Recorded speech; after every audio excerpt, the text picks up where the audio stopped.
আসসালামু আলাইকুম। তো এটা হচ্ছে বাঙালি মানে ইন্ডিয়ার বলতে পারো যে আইসক্রিমের কৌটোতে আদা বাটা, তারপর মটর ভরে রাখা। আর আমি এখানে কিন্তু কৌটোটাতে মিষ্টি ভরে রাখি। এগুলো কিন্তু আমার দাদা এনেছিল রাতে। তো আমার ভাই আর দাদা খেয়েছিল লতিকা, আমাদের বেশ ভালোই লাগে খেতে।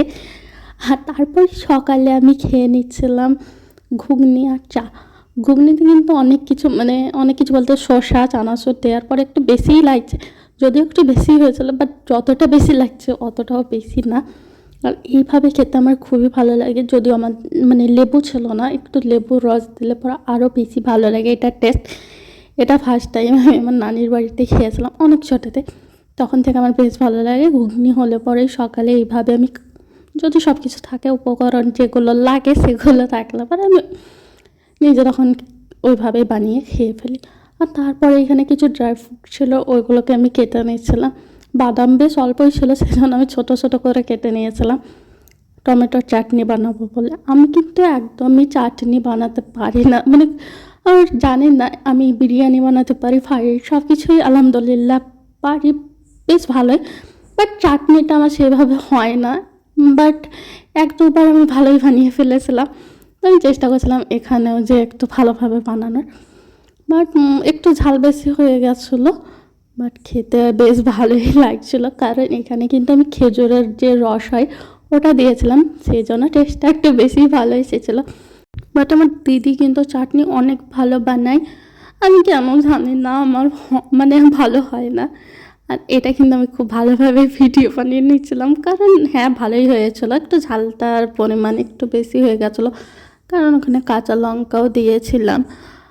তারপরে তো গুঁড়ো লঙ্কার একটু ঝাল, এটা নতুন প্যাকেট এনেছিলো তো ওটার একটু বেশি ঝাল ছিল, আমি জানতাম না, সেই জন্য একটু ঝাল বেশি হয়ে গেছিলো। তারপরে আমি তাড়াহুড়ো করেই খাওয়া দাওয়া করেছিলাম। দেন একটু বসে আমি এইগুলো বানানোর জন্য চলে এসেছিলাম, পিঠা বানানোর জন্য।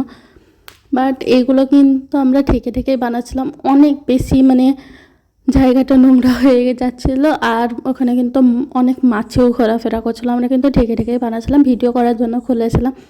এখানে আমার বৌদি কিন্তু একটা বানাচ্ছিলো, আমি তখন ভিডিও করেছিলাম। বাট আমি তখন লক্ষ্য করিনি যে ভিডিওটা ঠিকভাবে হয়নি, বা আমি দেখিনি, তখন আমি ক্যামেরাতে না দেখে আমি বৌদির কড়াটাই দেখছিলাম। তো এখানে কিছু কিছু কেটে গেছে একটু হলেও। আর এগুলো বানাতে কিন্তু আমি সেইভাবে পারি না, আমি কিন্তু বাচ্চাদেরকে ধরে রাখতাম, আর আমার বড় আম্মু তারপর আপারা সবাই ওরাই বানাতো, আর আমি সেভাবে ভালো বানাতে পারি না। তারপরেও আমি কিন্তু বানাচ্ছিলাম। তো ভালো হয়েছিলো, একদম খুব খারাপ না। আমার দিদি কিন্তু বানাতে পারে, বাট আমার একটা দিদির যখন দেখলাম যে ওর বানানো, তখন আমি বুঝলাম না আমি ভালো বানাতে পারি, আমার অভিজ্ঞতা না থাকলেও আমি ভালো বানাই। আর এখানে কিন্তু আমার বৌদি নিয়ে এসেছিলো একটু গরম গরম খাওয়ার জন্য, তো আমরা এখানে ওগুলোই খাচ্ছিলাম। আর এটা হচ্ছে ডালের, যদিও গরম গরম থাকার কারণে একটু আমি কিন্তু খুব গরম জিনিস খেতে পারি না, আমি হালকা ঠান্ডা করে খাই, আমি রেখে রেখে খাচ্ছিলাম। আর আমি কিন্তু খুব অল্পই ভিডিও বানিয়েছিলাম, আর এগুলো কিন্তু অনেক সকাল থেকেই বানাচ্ছিলো। প্রথমে 11টার সময় অল্প বানিয়ে রেখেছিলো, দেন তারপরে খাওয়া দাওয়ার পরে আবার বানানো শুরু হয়েছিলো। এগুলো করতে করতে একদম মাগরিবের আজান দিয়ে দিয়েছিলো, তখন প্রায় হয়ে ওঠেনি, ফিনিশ করা হয়নি। আর এখানে আবার তিলেরগুলো বানানোর জন্য এনেছিলো। দেন আমি কিন্তু আর একদমই ভিডিও বানানো হয়নি, অনেকগুলো পিঠা হয়েছিল, যদিও এগুলো দেওয়া হয় সবাইকে, তো অল্প হয়ে যায়, এত এত বানানো হয়েছিল। তারপরে বড় আম্মুরা আমাদেরকে দিয়েছিলো, ওগুলো আব্বুরা খেয়েছিল। আমি কিন্তু গরম গরম কিছু এই বছর বেশ কয়েকটা খেয়েছিলাম, 5-7টার মতো। তো আমি কিন্তু আর রাতে খাইনি, এগুলো ফ্রিজে আমি ভরে রেখে দিয়েছিলাম হটপটে।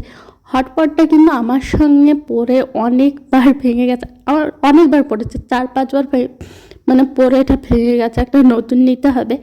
বাট এটাতে এখন চালিয়ে নিচ্ছি। আর তারপরে সকালে এগুলো বের করে এনেছিলাম। আমি কিন্তু এমনি না খেলেও সকালে কিন্তু তেলে দিয়ে খেতে বেশ ভালো লাগে। আর এখানে আমি ওটাকে ভাজার জন্য একটু পেঁয়াজ, একটু লঙ্কা আর একটু হলুদের গুঁড়া দিয়েছিলাম। তা বাট আমার একটু হলুদের গুঁড়াটা একটু বেশি হয়ে গেছিলো। সরিষার তেলের সাথে সাথে আমি একটু সাদা তেলও দিয়ে দিয়েছিলাম, যদিও তেলটাও একটু বেশি হয়ে গেছিলো। আসলে এখন আমার সঙ্গে তেল, তারপর লঙ্কা গুঁড়ো এগুলো বেশি দেওয়া হয়ে যাচ্ছে। আর এখানে কিন্তু একটু জল দিয়ে আমি এগুলোকে ধুয়ে নিচ্ছিলাম, মানে তাহলে একটু নরম নরম হয়, খেতে বেশি ভালো লাগে এইভাবে রাখলে পরে।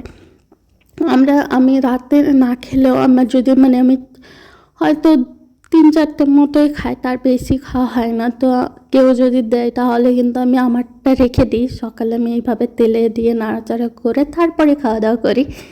আর এখানে কিন্তু একটু হলুদটা আমার বেশি হয়ে গেছিলো, আর তারপরে আমি নেড়ে চেড়ে নিচ্ছিলাম। এগুলো কিন্তু আমাদের বাড়িতে কিন্তু ওই যে বাটার মধ্যে দিয়ে ওটা মানে শাঁকা বলে বা যেটাই বলে ওইভাবেই বানায়, বাট আমার নানির বাড়িতে কিন্তু তেলে ভেজে বানায় এখন অবশ্য। তো ওটা খেতে আমার বেশি ভালো লাগে। আর আমি কিন্তু এখানে কটা নিয়েছিলাম, 5টা মতো নিয়েছিলাম, বাট একসঙ্গে কিন্তু আমি একদমই খেতে পারিনি। চা নিয়েছিলাম, চাটা তো আমার সবসময় খেতে ভালোই লাগে। আর গরম গরম চায়ের সঙ্গে খেতে কিন্তু পিঠাগুলো বেশ ভালো লাগছিল। আর এই পিঠাগুলো দেখতে বেশ ভালো লাগে, মানে করার যে প্রসেসগুলো থাকে, যদিও আমার ভিডিও করা হয়নি, বাট করতে কিন্তু খুবই বিরক্তকর লাগে। আমার কিন্তু এগুলো করতে সেভাবে ভালো লাগে না।